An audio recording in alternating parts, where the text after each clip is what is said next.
Hello, everybody, and welcome to the Steps podcast. I'm Lou, and I am delighted to be hosting this podcast. This is a space where we share our experiences and reflections of entering into the Steps process. Steps, if you don't know, is a 12-week journey towards freedom, which is based on the well-known 12-step process, and this one is centered on the Christian faith. We often assume that 12-step programs are only for people with obvious addictions such as drugs and alcohol, but here we reveal how using these 12 steps can bring about profound hope and change at a personal level, no matter what addiction, behaviour or thought pattern is holding us back. Every episode, we share and reflect on the raw and unfiltered personal journeys of three participants, Jamie, Lars and me, Lou. We share how we began, grew and are still very much growing in this journey towards inner peace and freedom. In this episode, we are focusing on step 9, which is we made direct amends to such people wherever possible, except when to do so would injure them or others. So this is another part of the process that we involve other people. Obviously, at step 5, we involved our facilitators and did our confession, but this one, we are potentially involving people outside of our steps process. So I don't know about you guys, but I was found that a bit nerve-wracking. Jamie, why don't you share how you felt at the beginning of step 9? I think for me, the process was mostly about getting a healthy view of the reality of my responsibility. So I didn't feel at step 9 I had a whole list of people that I wanted conversations with or wanted to make amends to. I needed to see the reality of actually, have I really done anything to make amends for? And I understand being overly responsible doesn't make me an island. And I was aware that, yes, those things, over responsibility had affected people, but it really wasn't clear in what ways had I affected people. And because of over responsibility, or the way I experienced it would make me overly self-blaming and overly apologetic, I needed a long time to see, okay, concretely, what is the observable behavior that I'm actually making amends for? So obviously, as the conversation goes on in this episode, there are people I did speak to, but I would say it was at least 3 times of doing steps just to unravel reality before I could even begin to see, okay, that has affected people. Interesting. So I guess that part of step 8 is looking at that as well. So it sounds like it was kind of quite a long process for you, almost looking in the mirror and seeing how your behaviours have affected other people. Absolutely, because if I would say, look at step 4, make a fearless inventory, no problem whatsoever with it. I could just write reams of a fearless inventory of I did this, I did that, I thought this, my motivation was that. Really easy to be judging myself critically and harshly. And it was I needed the process to allow me to hear a gentle inner voice and a reality. And actually, honestly, that took more than one time, probably 4, 5 times on the process to begin to see, hey, I'm not the center of the universe. I haven't caused all these problems. And at that point, I could then look at honestly taking responsibility and making true, honest amends. It's a real process, isn't it? Lars, how about you? What was step 9 like for you?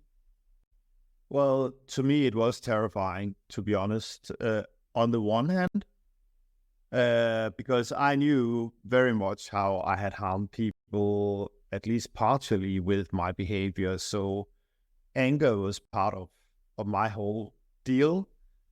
And that's, of course, very concrete. So I knew how that would have affected my wife, my children, even some of my close working relationships. I have 3 children. At that point, the 2 of them were too young to actually make vocal amends that wouldn't make sense to them. So that was my amends for them, was to change my behavior. But the oldest one, he was old enough where I realized I actually need to have a conversation with him. And that was the most breathtaking one, so to speak, I need to tell him about this and need to say I'm sorry. And of course, as soon as you do that, you are so committed, because you can't go back to your old behavior then. It's really no way you can. So there's a protection in that, I guess, as well. But also, I felt the gravity of it enormously, I have to say. And what was it like actually speaking to him? Sorry, the expression coming to my mind is a very religious expression, but it felt like holy ground. It felt like the earth stood still, and this was just a monumental moment. He didn't have many words with feedback at the time. I could see that he took it in really well, but he never mentioned it until 5 years later. Then he came to me, and now he was an adult, and he said, Dad, what you did back then meant so much to me. And the atmosphere in our home changed when you went through that process. Wow. Yeah. And then he said, I want to bring my little brother. I want you to speak to him too. So it was kind of sweet. But that also was a very happy moment. It was interesting. He hadn't spoken about it for 5 years. But yeah, that's what I was thinking. I mean, for you kind of not really to know the impacts that it had at the time. And often, it's out of our control how someone else responds or if and when they respond. But to not know, but then look in retrospect about how powerful it was for him, that's really amazing. It was interesting because you talk about how it felt like, in your expression, was holy ground when you did it. When I did it, it just felt so normal. And in a kind of, I was apologizing to my husband, and I just kind of said it quite normally. I was quite nervous, but just said it quite normally, and it felt a bit like a non-event. And he didn't really feel like I needed to apologize, but it was good to have the conversation. And I'd been quite nervous about doing it, and I was kind of worried that I was going to do it wrong, and I did it, and I was like, okay, it's done it. So I felt fine afterwards.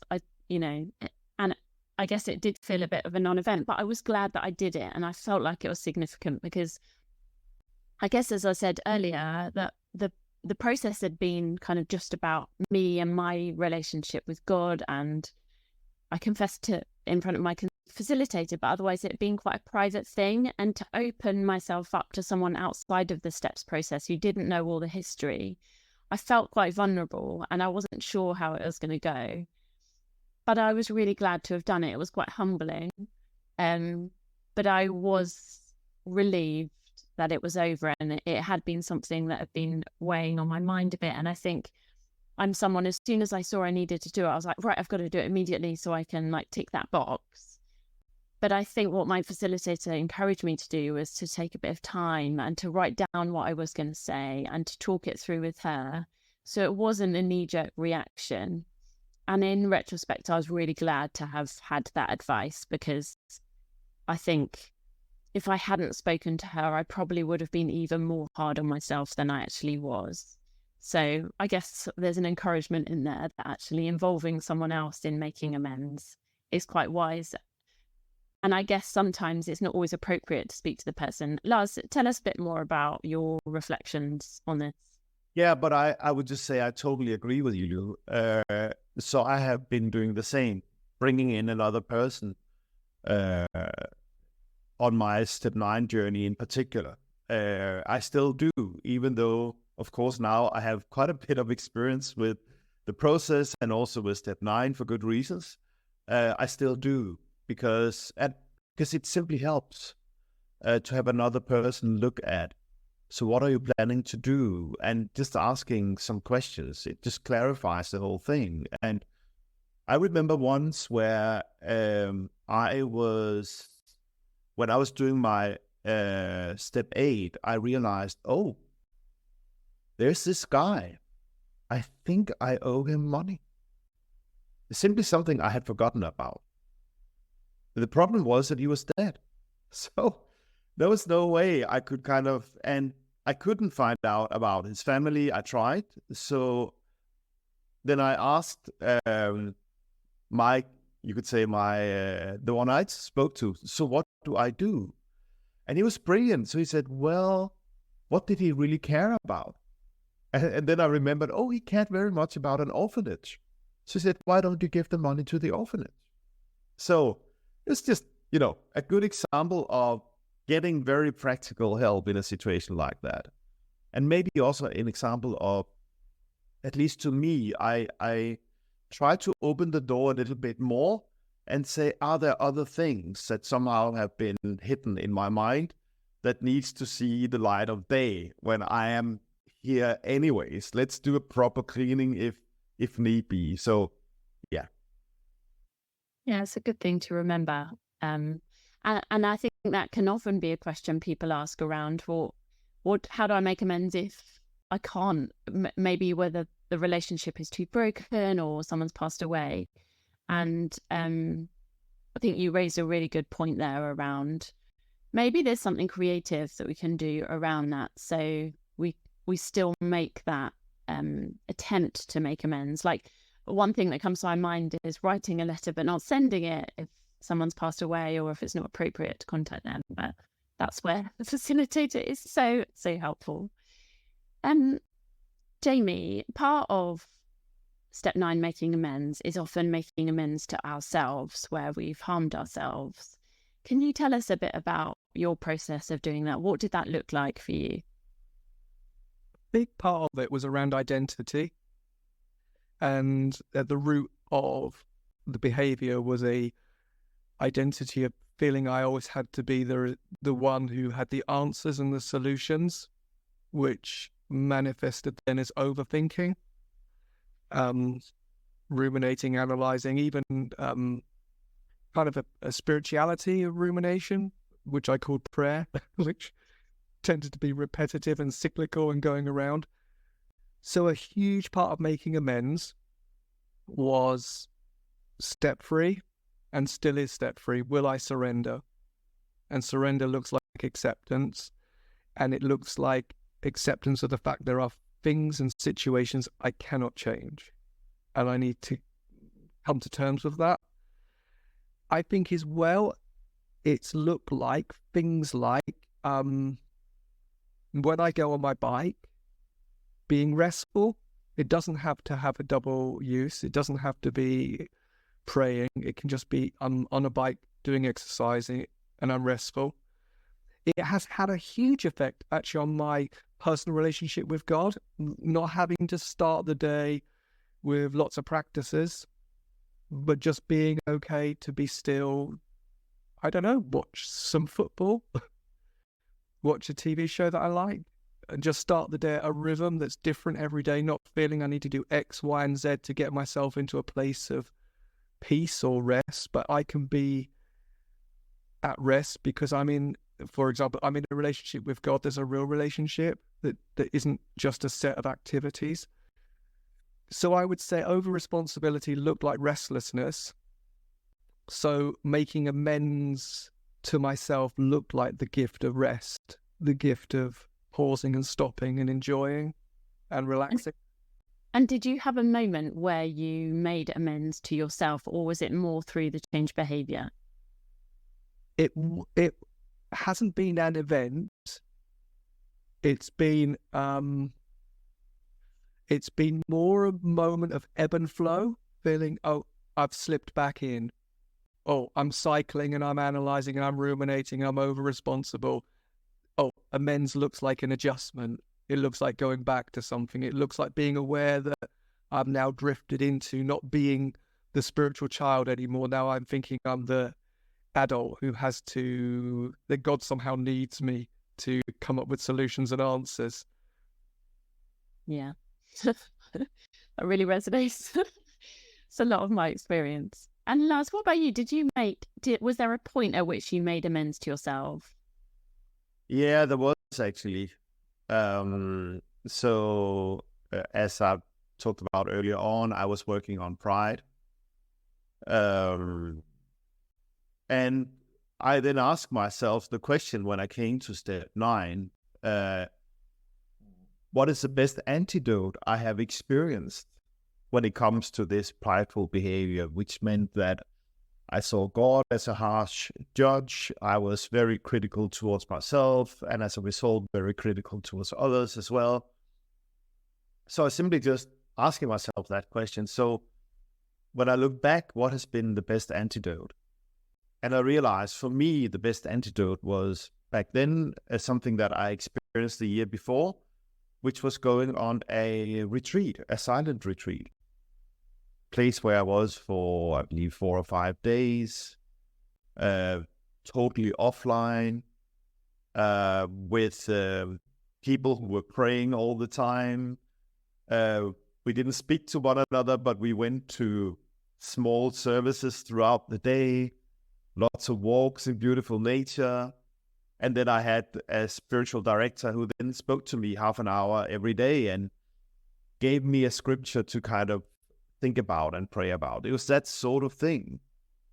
And for me, that just worked brilliantly. Somehow I got in touch with my own heart again, and at least what I felt like was the heart of God. And the relationship just became so precious, and there was no judgment in that. It was so gentle, it was so sweet.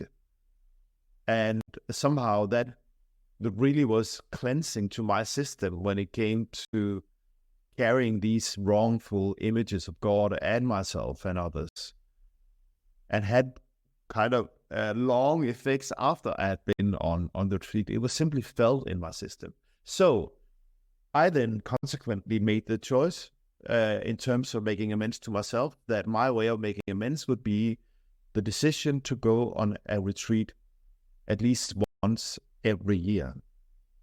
And I've done that ever since. You know, you're making me really want to go on a retreat. Maybe not a silent retreat, but a retreat. Yeah, I guess I asked the question because I think, I mean, I was working on fear of rejection, but there was a lot of low self-esteem and low self-worth in there. And I found it all too easy to come up with ways to not make amends to myself or not kind of apologize to myself, because I guess deep down I didn't feel like it was worth it. But actually I found it really significant when I did do it. So I made the time and really did say sorry to myself for how hard I'd been on myself. And I think that was a real turning point, especially at step 9, to do that.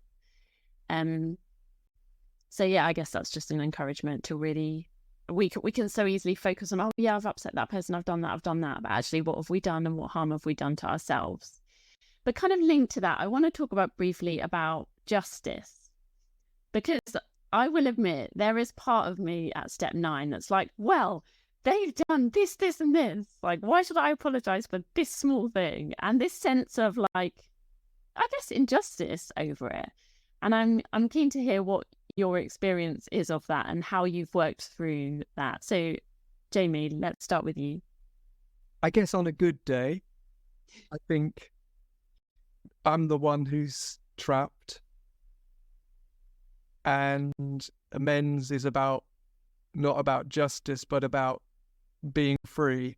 And I can't be free and holding on to resentment about injustice. That's on a good day. But it's interesting that the twin issue for me of over-responsibility was judgment without mercy. Yeah, I see what you mean. It's I think when you struggle with judgment without mercy, it makes it even harder, because you're so hard on yourself, but you're hard on, well, for me anyway, I was hard on myself, but hard on other people as well. So I would really feel that sense of wanting justice because I didn't feel that for myself. Lars, how about you? What were your reflections on the whole justice issue? I do sympathize with the thoughts. And I understand particularly why some people would really struggle with this. I would do the same in their shoes, to be honest. For me, it wasn't an issue with the area I worked on, because I really saw in step 4 how much damage I had done to others as well as to myself.